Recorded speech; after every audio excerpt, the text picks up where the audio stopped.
All right, welcome to the Detroit Lions News Podcast. I'm your host, Joe Chap. Obviously, today we're going to be talking about this huge game in the stratosphere of huge games. We talk about the Detroit Lions versus the Philadelphia Eagles, and I know a lot of people anticipated last time that this would potentially be the NFC Championship game last year. It wasn't, but we're in this point right now where we're looking at it and we're going, okay, this could be a good shot for us to get that chance. And when we look at this game, the way it is, this potentially could be an NFC Championship preview. I really do believe that these are the two best teams in the NFL in terms of the NFC and in terms of the NFL. I look at the Rams, Eagles, and Lions as the top three teams in the NFC that could potentially get it done. So what are we going to look for in this Eagles-Lions game? I'll get to it in a moment. Obviously, there's going to be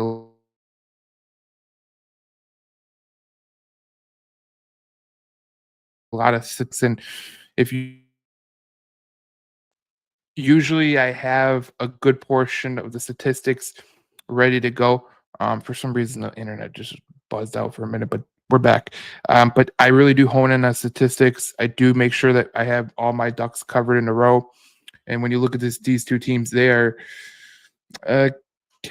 pretty close to the same team in terms of the way that they play. So we'll get into that. Let's first start with one thing that we are going to going back to the Commanders game. I didn't get to get into it in detail because obviously we did the post-game podcast. There wasn't really much time to figure out what things were going on. But, we knew that Dan Campbell took over the play calling, right? And that was known after the game, not in the game. In the game, we didn't really know who was doing the play calling. We knew that Dan Campbell had his glasses on, his readers on. Now, I would anticipate that a guy that has his readers on is calling plays. And he definitely did tell us that he was calling plays after the game. And the statistics bear it out that it was one of the best coaching offensive play calling in last week's games. Look how big of a difference this is. Dan Campbell's all the way up at the top. This is expected points added for scripted and non-scripted plays. Everyone's in the middle. The closest one to him is Shane Steichen of the Colts. Dan Campbell is at the top in non-scripted plays and at the top in scripted plays. So it tells you how good of a job that Dan Campbell did as the offensive play caller. And I think, a lot of people, and I got into this on the podcast with James, but James is not joining us today. James obviously has an obligation or else he would be here. But it is what it is. I'll take you through the podcast. But when we were talking with James, I was saying, this guy, Dan Campbell, he gets this broad, basically how do you want to say it? This stereotype that he's just a meathead. He's just a meathead. And people were pissed off when I said that, but there's a lot of people around the NFL that think he's just a meathead. That's what they think. And I've always looked at Dan Campbell, and I've always said, this guy is exponentially smart. Now, it takes stones to go forward on fourth down and do what you do. The success that Detroit Lions have on fourth down is astounding. Okay. The one thing that you could say about fourth down is that it takes guts and it takes the right play call. And obviously Dan Campbell's involved in that. And what he did on Sunday, I know the Commanders are a team that exponentially quit. They're not the same team. They looked like they were just out there and they're ready for the Bahamas. But in my estimation, it was great game plan. I love the way he used J-Mo. I love the run game. And that's exactly what we wanted out of our offensive coordinator. And Johnny Morton didn't get the job done. For whatever reason, he did not get the job done.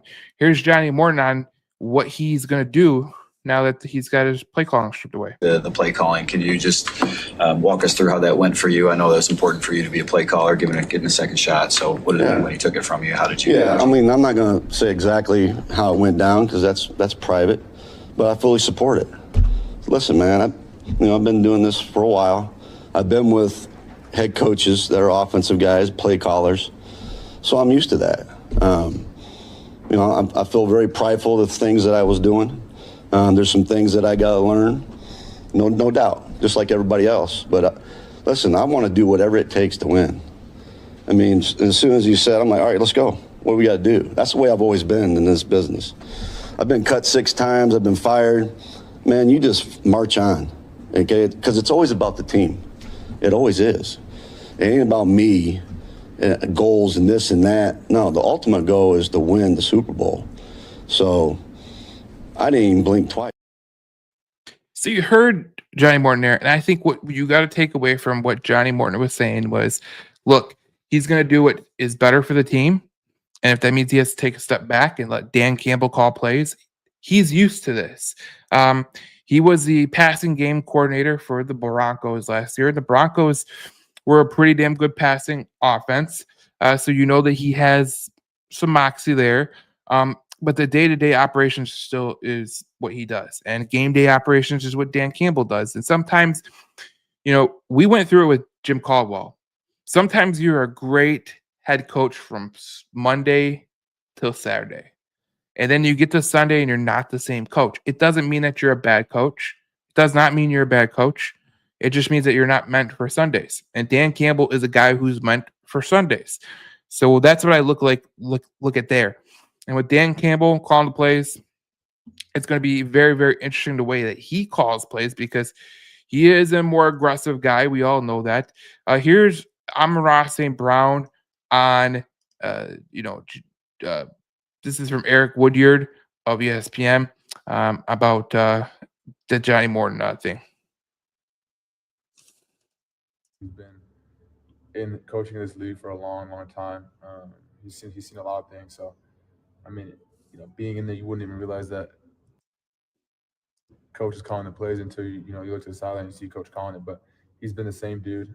So, I mean, Johnny Mo is awesome. We love Johnny. What did that show you about the staff, though? Just the ability to make an adjustment like that and continue to keep the ball rolling without it bringing any sort of negativity as well. I think it just shows you how selfless not just the players but the coaches are too. They're willing to do whatever it takes to win. Anything that's going to help the team, that they're all willing to do. So I think us as players, we appreciate that because it's easy to be selfless as a player, but it's a little different as a coach. And I think they've been awesome. So you heard Amon-Ra St. Brown there, and Amon-Ra St. Brown has he's a leader in the locker room, and when he says what he says, he means what he says. And I think that you could see it from the outside in, right? This is a culture of just trying to go and win the game. And as you go to Philadelphia this week and you go play the defending Super Bowl champs, I don't think there's a big enough shot for the Detroit Lions to kind of make a statement. They've made statements before. We've all seen the Kansas City game, going to Green Bay and beating Green Bay when they had nothing to play for, all that jazz. But beating the defending Super Bowl champ like the Eagles would be a very, very huge point in this time. We could sit here all day long and talk about what the Eagles are, because if you go down to statistics, I mean, there's a lot of statistics that really play it out in terms of how the Detroit Lions could potentially win this game. And we'll get to it. But, the spread is 2.5. The analytics are pointing that Detroit has a slight analytical lean in the betting markets. And usually you get a field goal when you're going on the road. And against a Super Bowl team, the defending Super Bowl champ, you would expect to get 3 maybe. But this is a pick'em kind of game, and we've seen it go from 1.5 to 2.5 to 2 at some books. So that's where it's at right now. But this is going to be a very good game for this Detroit Lions team. Now let's get to the news and notes of the podcast. Let's get to that right now. DJ Reed and Marcus Davenport are practicing. They practiced yesterday. The clock has started for both. And so obviously, I think a lot of people in Lions land are not really too hung up on Marcus Davenport. Like, they don't really think that he could help him out because he's been so injury rattled. Last year he came here towards his labrum or his pec. This year he gets an injury, not as severe, but he did miss time.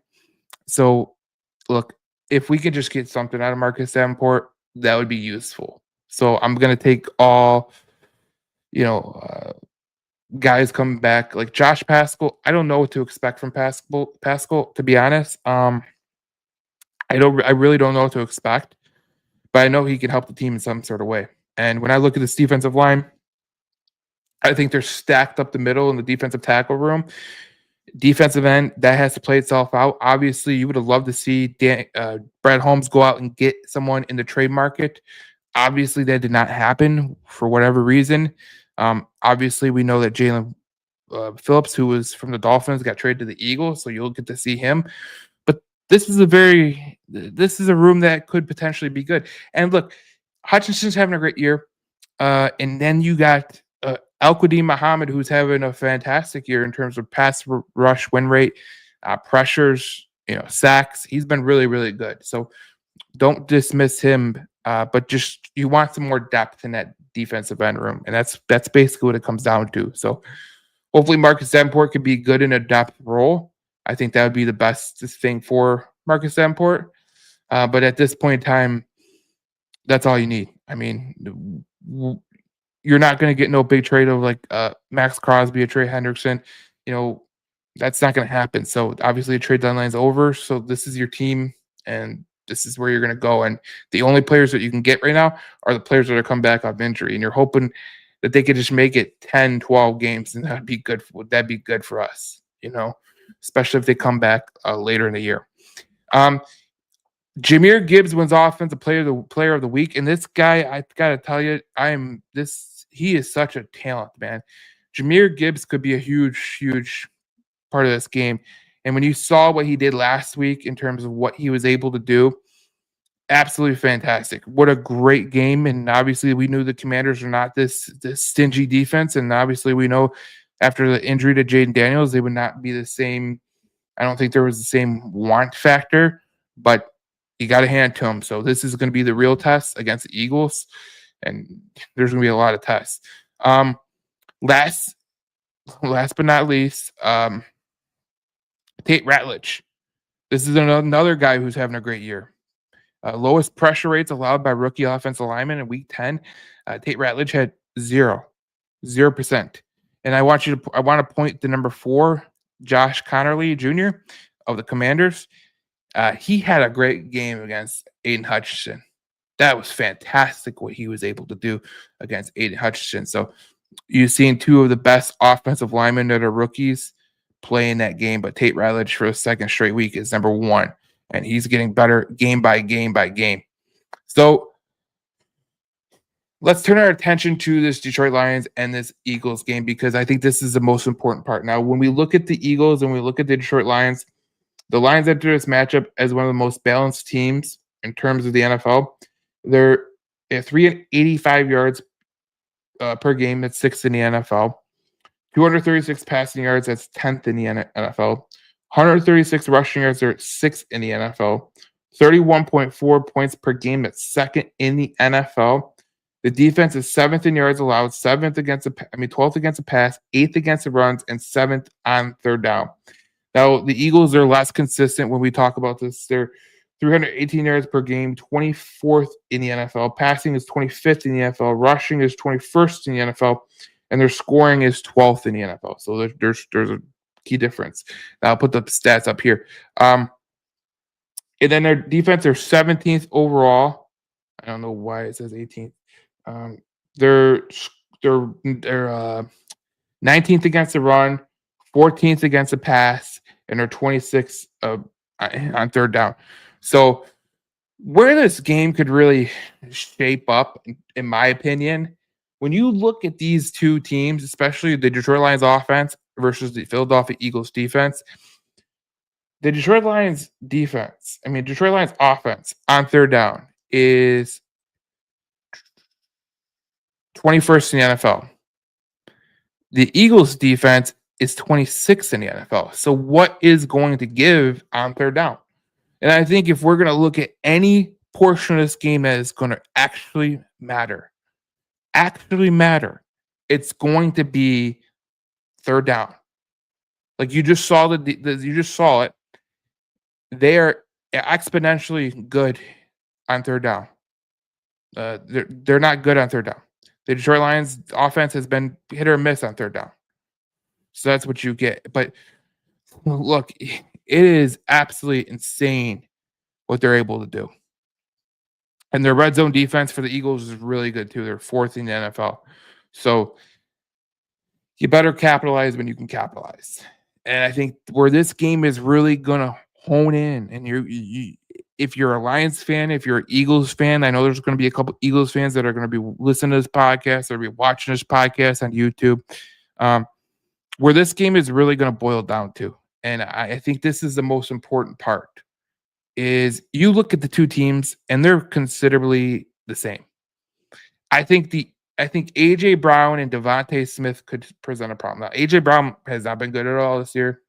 Actually, he just said a couple of days ago, if you have me on my fantasy team, if you have me on your fantasy team, drop me. And I think a lot of people did, because I looked at the ESPN drop rate, and it was like 6.7% that people are dropping him. So people took him for his word, for whatever the reason is. And there's two things that could happen out of this. And I caution you, because one of the things we know is the Eagles have talent, okay? Now, when are they going to wake up? That's the major question. Jalen Hurts is an exceptional quarterback. AJ Brown is an exceptional talent.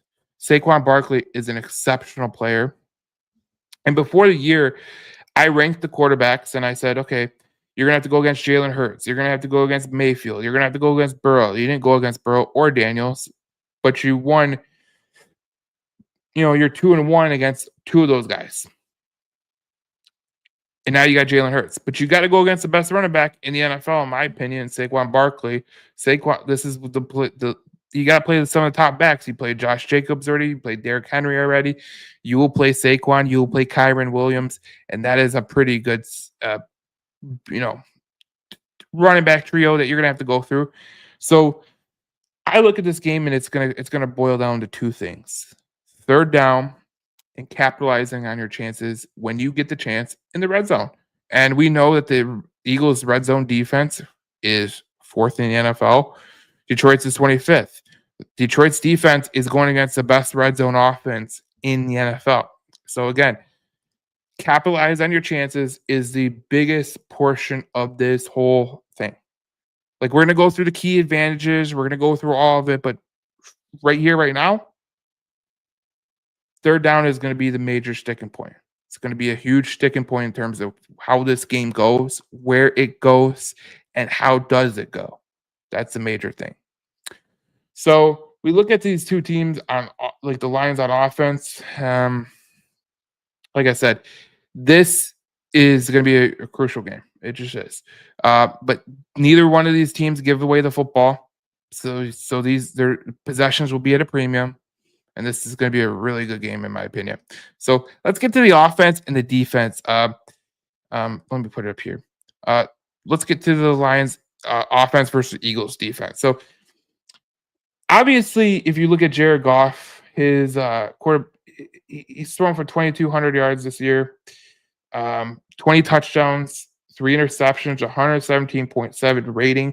Goff is top 5 in efficiency and thriving, even with the erratic play calling. He's been pretty good. Jahmyr Gibbs is 693 yards, 5.41 yards per carry, 8 touchdowns. He's one of the most efficient backs in this matchup, which is strange to say. It's really strange to say, because Saquon Barkley this year, 579 yards, 3.89 yards per carry, and 4 touchdowns. Obviously, Saquon is dangerous still. There's no doubt about Saquon. He is a very dangerous player. But here's the thing. When we look at the Eagles defense versus the Lions defense, there's one thing that was a glaring standout. When you play teams that have such high skill, so the Eagles have high skill, the Lions have high skill. You got to tackle. And the best tackling team in this matchup is the Detroit Lions.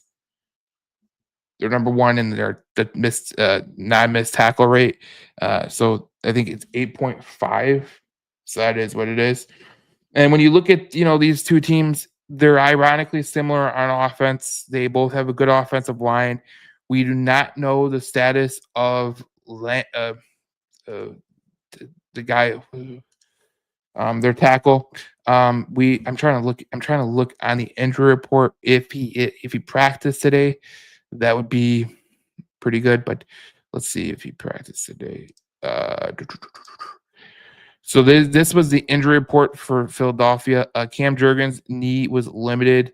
Landon Dickerson was a full. Lane Johnson, that's what I was talking about. Lane Johnson, ankle. He was a full practice, so I imagine that he will be going and playing in this game. So when I look at this Lions offense, I mean, there's two things that stand out. Sam Laporta is on the injury report, and he did not practice today. And if there's one thing that really concerns me going into this game in terms of the injury, it's Sam Laporta, because Sam Laporta has been a hell of a player for the Detroit Lions. When you look at Sam Laporta, he is he's been one of the this year. He's had 49 targets, 40 receptions, 489 yards, 3 touchdowns, 12.2 yards per reception. His catch percentage is 81.6. His receiver EPA is plus 34.1. His average separation is 3.4. If you miss a guy like Sam Laporta, that's a huge piece to the puzzle. And a guy like Brock Wright or the guy that they signed up, Anthony Frisker, would have to step into that role. So, look, the Lions will always downplay injuries, but Sam Laporta would be a pretty sizable injury.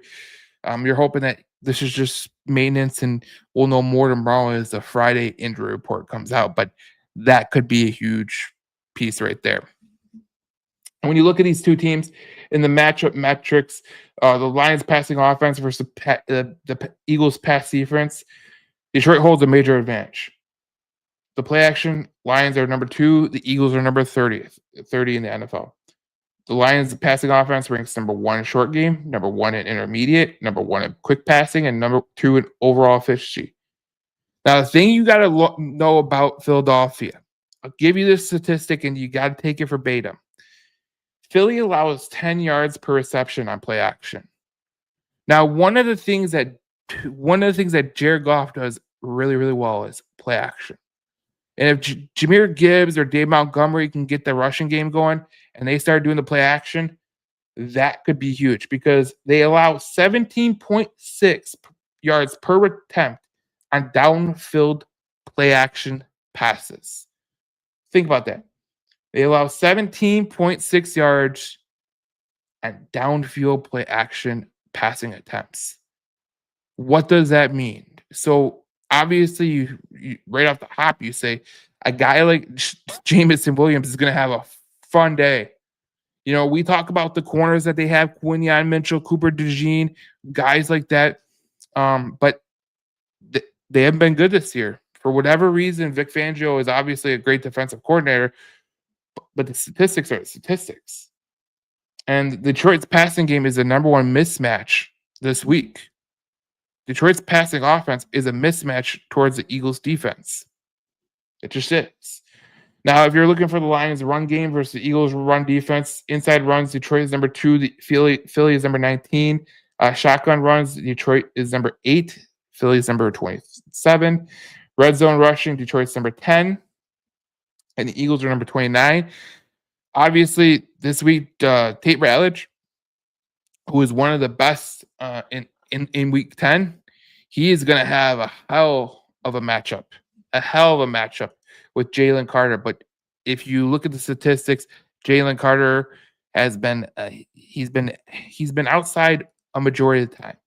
And I'll give you this statistic here because I think this is a very important statistic when we talk about Jalen Carter. Because Jalen Carter this year has aligned on the edge on a career high 13.4 of his snaps this season, after aligning at such positions on just 4.6 snaps over the last 2 NFL seasons. As a result, he has seen a double team rate on a career low 42.4 of his pass rushers. However, only one of his 22 pressures this season has came from edge alignment. So I would be shocked if Jalen Carter lines up on the outside against Sewell or Decker. And even though Decker's dealing with some injuries, I would be highly shocked to see that happen.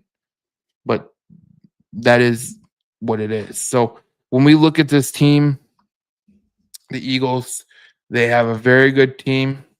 Their offense, their defense is excellent. And they're just like a guy like Jordan Davis. He's been turning, uh, you know, he's been becoming a better player. Jalen Phillips had a hell of a game against the Green Bay Packers. So obviously there is chances for you to get beat. I have to imagine Vic Fangio will have all his dogs ready to go. But when you look at these statistics, and these are just statistics, but Detroit dominates. Especially, I said it just a minute ago, but I think the biggest here is the passing on play action. Passing on play action. Like I said, they allow 17.6 yards per attempt on downfield passing attempts on play action. That's the worst in the league. So that is a huge mismatch for the Detroit Lions. Let's get to the Lions defense versus the Eagles offense. This is one of the biggest matchups in my opinion, because when you look at the Eagles offense, I think a lot of people think Saquon Barkley. But Saquon Barkley has been pedestrian at best, but he's always available to take it the distance.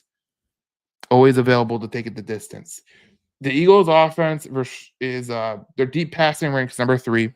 The Lions defense ranks number 18th. Under center runs, which is the tush push, all those things, they rank number 4. But in terms of what advantages the Detroit Lions have, their play action defense is number 5 in the NFL. Their pressure rate is number 5 in the NFL. They're allowing the fewest yards after catch in the NFL this season. That's a huge advantage. Top 7 in third down defense. We went through that. It's a huge step because when we talk about this game, I think the biggest portion of this game will come down to third down and red zone opportunities. And if you don't get in the red zone, you're bad on third down, you're going to lose. And we've seen that with the Minnesota game. So you just have to be good on third down. Detroit is a top 7 third down defense. The thing that people gloss over, especially when you're talking about the Lions, is the Lions defense. The Lions defense has posted a missed tackle rate of 8.2% this season. That is the lowest in the NFL. They have allowed just 228 yards after missed tackle, the fewest in the league against design runs. The Lions have recorded a second lowest missed tackle rate, 12.9, and allowed only 88 rushing yards after missed tackles. The only team under 100 yards in that category this season that they're going to play. Saquon Barkley has forced a missed tackle on just 19.5 of his rushes, the 7th lowest among running backs with at least 50 carries. So here's you go. You look at Saquon Barkley and you look at that statistic, 7th lowest missed tackle forced in the NFL. The Detroit Lions have not missed a lot of tackles. They're the best in the NFL. And that is what it is. So when you talk about these two teams, you talk about what Detroit holds compared to what the Eagles hold. That's it. That's it right there. And that's how it has to go. It's going to be an interesting game. Obviously, there's so many things that can go in conjunction with these two teams. There's so much things that can go wrong for both teams. And Aiden Hutchinson, this is pretty good, but he's taking this as a must-win game. And I think when you come and you play the Philadelphia Eagles, I think this is a must-win game. If you're thinking about getting home field advantage, you probably have to win this game. You just have to. Obviously, you could hope that at the end of the year, you could be playing for home field advantage and it's the Eagles will lose some games, but you got to take care of business yourself. And I love the way that the Lions are approaching this. I think the Lions have some advantages. I think the Eagles have some advantages. Now it's what team shows up because obviously we know that the Eagles, their deep passing is legit. I mean, their deep passing is number 3 in the league. Detroit's number 18th. So if they take advantage of that, that could be a huge portion of the game. But these are the things that could really spell disaster if Detroit allows deep passing, if they allow AJ Brown to get some, to get some momentum. They allow Saquon Barkley to force some missed tackles. The game that the Detroit Lions lost was the Minnesota game, right? That was just a couple weeks ago. And that was one of their worst tackling games the whole season. And you've seen that they still had a chance to win that game. So the Detroit Lions have a good chance to win this game. And deep passing is going to be a huge portion. I think that's going to be the biggest part. Now, when you look at these two teams, obviously Lions defense is 5th in pressure rate. The Eagles offensive line, I don't know what happened to them, in my opinion, but facing the Eagles offensive line, they're ranked 24th in pressures allowed. Now, a guy who just came back is having a hell of a welcome back to the NFL moment. Lee McNeil has been double teamed on 52% of his snaps. 52% of his snaps. Now, he's had zero pressure on those double teams, but he's freeing up guys like DJ Reader, freeing up guys like Tyleek Williams, freeing up guys like Roy Lopez. He's been a very consistent portion of this team, and that's going to be huge. Now, as we look at the injuries for the Lions in terms of what this game could be, obviously we look at who did not practice for the Detroit Lions. Obviously, Taylor Decker was limited. We know he's going to be limited for the rest of the year. We know that Sewell was a limited practice today, so I'm not really worried that much about the injuries right there. So that is what it is. All right, let's get to the key advantages. This is pretty simple when we look at these two teams because I just went through the whole thing. The play action passing for Detroit is a key advantage. The Eagles are not good at the play action pass. They're not good at defending the play action pass. We went through the statistic. Detroit has an advantage in the tackling game, pressure creation, overall passing efficiency, Goff's efficiency, Gibbs versus linebackers, Amon-Ra St. Brown versus slot, and Detroit's a top scoring offense. So whatever you want to say about the Detroit Lions, this is a huge point. If they could just take care of their business, play good defense on third down, don't allow the Eagles in the red zone. The Eagles are the number one red zone offense in the entire NFL. If you could just do that, you'll be in a pretty good spot to win this game, in my opinion.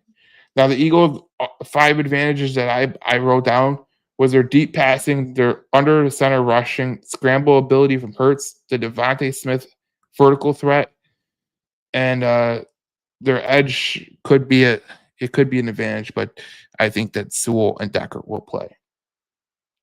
So when we look at this game, I come at this from a couple of standpoints. Now, let me get to the comments that are in the comment section. Let me get to these. It's going to be a wonderful game. Calling the plays is a different battle that establishes flow, creates energy for the offense. He did not get it done. Is right. Let DC call from here out. That was about the offensive coordinator position. Mike says, Mike Go Crazy says his glass has helped him out a lot. Glasgow has helped out Tate Ratledge a lot. I think that was with the Tate Ratledge stuff.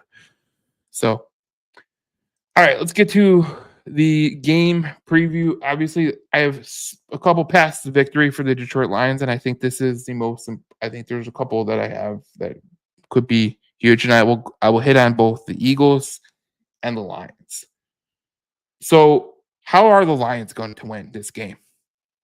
How are the Lions going to win this game against the Philadelphia Eagles? Well, the first thing I would look at is running inside early. I think getting the run game going is a huge portion of this whole thing. If they could force the Eagles safeties to just step up, and then you take a play action, you pass it deep to Jamison Williams, you're going to be in a very good situation. Because as I said, the Eagles defense on play action is one of the worst in the team, worst in the NFL. And they're allowing a huge 16.7 yards on the play action pass. So that tells you everything you need to know there. So I would hammer the play action relentlessly. And that's my second point. I think when you look at these two teams, I think when you look at the Eagles, they struggle against a play action pass. You really got to make sure that you hit them where they're not good. Don't play into their strengths. I know that Dan Campbell has seen these statistics. I know that Vic Fangio has seen these statistics. Now it's a matter of who is best to adapt to the situation. And when I look at Detroit and when I look at this Detroit Lions team, when you got a guy like Jahmyr Gibbs or Dave Montgomery that could take a play action pass or they take a play action run and they could sell it really good. And then you could hit a guy like Jamison Williams, a guy like Isaac Tesla, a guy like Khalif Raymond, a guy like Amon-Ra St. Brown over a crossing route. Those are things that could really change the part of this game that are humongously important. Humongously important. And I think this game will come down to big plays. I really think this game will come down to big plays. When you look at these two teams, they're methodical. And I think when the Eagles get their best chance to be really, really good, they are very, very, very, very good at hitting the deep shots. And that's when they get themselves into points. That's when they get themselves into scores. Very good at the issue. My third point for the Lions is pressure Hurts without blitzing. If you could pressure Hurts, I think that could really send it into the stratosphere because Jalen Hurts is one of the weirdest quarterbacks in this game. He's a highly intelligent quarterback. Jalen Hurts is a highly intelligent quarterback. Very good quarterback. But if you could pressure him, put some pressure on him, do not lose contain. We know that he can be good in the run game. That's the key part. Key part is if you can keep him hemmed in, don't over pursue on Jalen Hurts, you're going to be fine. For the Lions, I think the way that you have to win is limit the deep shots. Limit the deep shots. The deep shots are going to be huge. When you talk about the deep shots, you're talking about Devontae Smith. You're talking about potentially a revival of A.J. Brown. They're one of the better teams in the NFL at deep shots. And when you look back at some of their games that they have won in terms of this season, I look at the games that they've won. Look at the Green Bay game last week. A deep shot to Devontae Smith. That was humongously important, And when you look at this team, they're very, very good at what they're able to do. So you got to really hem in on that and just make sure that they don't hit the deep shot. They don't hit the deep shot because they're a very tough team, and the teams that they beat, they've hit deep shots. They beat the Chiefs, they beat the Rams, they beat the Bucks, and they beat some good teams, and they beat the Packers, obviously. So when they get to hit the deep shots, that's a huge portion of what they want to do, and you got to take that away. That's the main thing. Win the middle of the field. For the Detroit Lions, I think winning in the middle of the field is going to be crucial. When you look at the Eagles, the one thing that stands out to me is Dallas Goedert. And I know a lot of people gloss over the tight end position for the Eagles, but Dallas Goedert is having one of the better seasons. He's has 302 yards, but he has 7 touchdowns. He is their red zone threat. His catch percentage is 75.6%. That's nearly the best among receivers in the Eagles offense. He's been targeted 45 times, and he's caught 34 receptions. So Dallas Goedert's going to be a huge portion of this. And I think that if a guy like Jack Campbell could really hem in, Alexander Zaloni against a tight end has been really well. Brian Branch against Dallas Goedert could be a huge portion of this. I think winning in the middle of the field, keeping Saquon Barkley out of the middle of the field, whoever is guarding Saquon Barkley, if they're going to put Brian Branch on him, whatever they're going to do, that could be a huge portion of this game. And I think the 6th point I have for the Detroit Lions is protecting Jared Goff on early downs. I really do think what Dan Campbell did last week was absolutely brilliant. So what Dan Campbell did last week was he did some early down passing. I think that's what was missing from the Detroit Lions. You got some good yards on first and second down, and that made third down easier. And I think that's what was missing from what Johnny Morton was trying to do. And when we look back at what Johnny Morton's philosophy was on the offensive plays, it was being excelling on third downs. And obviously Detroit could never excel on third downs, and their explosive plays were lacking. So that's why Dan Campbell took over the play calling. And that's what it is right there. How the Eagles win, I'll just put it simply like this. They hit explosive plays downfield. They forced Detroit in a third and long, and that plays well into their category. They capitalize on it potentially if Laporta's out. They capitalize on maybe if Decker's out, which it doesn't look like he's going to be. And they use Hurts' legs to extend drives. Those are the 4 ways I see the Eagles winning this game. So I look at this and I go, the Detroit Lions should be able to win this game. But this is a very tough team. The team that they're playing in Philadelphia is a championship DNA team. They're going to be very tough to beat. Obviously, we know that's the reality of the situation. Like when you play the Eagles, they're tough. And when I look at this coaching matchup, Nick Sirianni versus Dan Campbell, I think this is a clear advantage to Detroit. I really do. Now, when you take the whole coaching staffs into conjunction, obviously their offensive coordinator in Philly is under scrutiny for his play calling.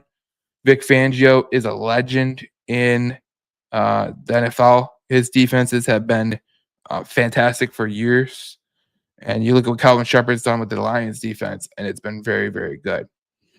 So this game is going to come down to a myriad of things. I think the major point in this game is going to be third downs, like I said. I think the major point for the Detroit Lions is going to be play action pass, and do you hit that downfield deep shot? I think for both teams, in order to win, they got to avoid the big play, allowing the big play. And when I look at the Eagles and when I look at the Eagles statistics on like a play action pass, they've allowed 17.6 yards per attempt on downfield play action attempts. So if the Lions could hit that downfield passing attempt, that could be huge. But the Eagles, they're number 3 in deep passing. The Lions' defense is number 18. That's at an advantage to the Eagles. So 3 ways I could see this going. And I think this is the way it's going to go. If you're looking at this game from a prism, if you're looking at this game from a betting angle, if you're looking at this game from an Eagle-Lion perspective, eliminate the big play. I think the big play is going to be huge. Third down is going to be huge. And then the red zone. I think the red zone is going to be the most crucial part because when you look at these 2 teams in the red zone on offense, the 4th best team, the 1st team. You look at the red zone defense, obviously the edge goes to the Eagles. They're the 4th ranked red zone defense. The Lions defense ranks 25th in the red zone for whatever reason. But these 2 teams, if you look at the points per game, ironically similar on defense. So this is going to be a fantastic game, no matter how you slice it. And I think that this Detroit Lions team has a very good shot to go into Philadelphia and get the win. But I got to tell you this. If whoever wins this game, I think they'll meet again. I think these 2 teams are going to meet again. I just have a hard time believing that there is 2 teams better than the Eagles and the Lions in the NFC. And the only one I could really bring myself to believing in is the Rams. Besides that, I'm not really keen on the Seahawks. I'm not really keen on the Packers. I'm not really keen on the Buccaneers. I think they've fallen apart. Injuries are really derailing their season. But I look at these 2 teams, and this could potentially be an NFC Championship game matchup. And I think this game could potentially decide where the NFC Championship is going to be. And I think these 2 teams have an ironically similar championship DNA. Now, the Lions have not been able to go to a Super Bowl and win a Super Bowl like the Eagles have, but you could see the way these 2 teams, go about their business and they just win games. it's a crucial part in the schedule for both of these clubs. And I look at the Eagles, and I look at their schedule right now, and after this Lions game, they play the Cowboys, they play the Bears, they go to play the Chargers, they go to play the Raiders, they play the Commanders twice, and they play the Bills. If you don't get them here, you're gonna have to get them later. So if I'm the Lions, you got to take care of your business right now, because the losses on this schedule very far and few between. They go to the Cowboys after you. They play the Bears. They play the Chargers. The Raiders is probably a given. The Commanders, we've seen what they do. That's probably a given. And the Bills, I have to imagine will snap out of it and become the team that they were.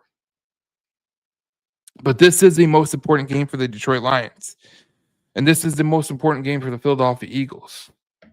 There's just no other way to put it. And Detroit has the tougher schedule. That is the truth. But this is going to be a very, very interesting game, in my opinion, for both teams. So it is what it is. Let's see what we have left. We went through everything. I know that if you guys follow me on Twitter, Detroit Joe Chap, if you follow James on Twitter, you're getting a lot of good Lions information. If you're following me on Detroit Lions News podcast, you'll get a lot of good information.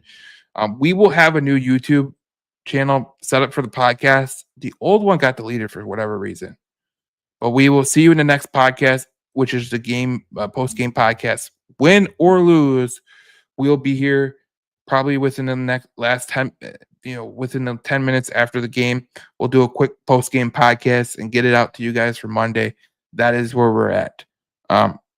So we'll see you in the next podcast. We talk the Detroit Lions versus Philadelphia Eagles. And this is going to be a good game, man. It's going to be a good game. And we'll see what the Detroit Lions are capable of on Saturday Night Football. But we'll be waiting all night for Sunday night. So this is going to be a fun game, and I'll see you guys in the next podcast. We talk more Detroit Lions football here on the Detroit Lions News podcast.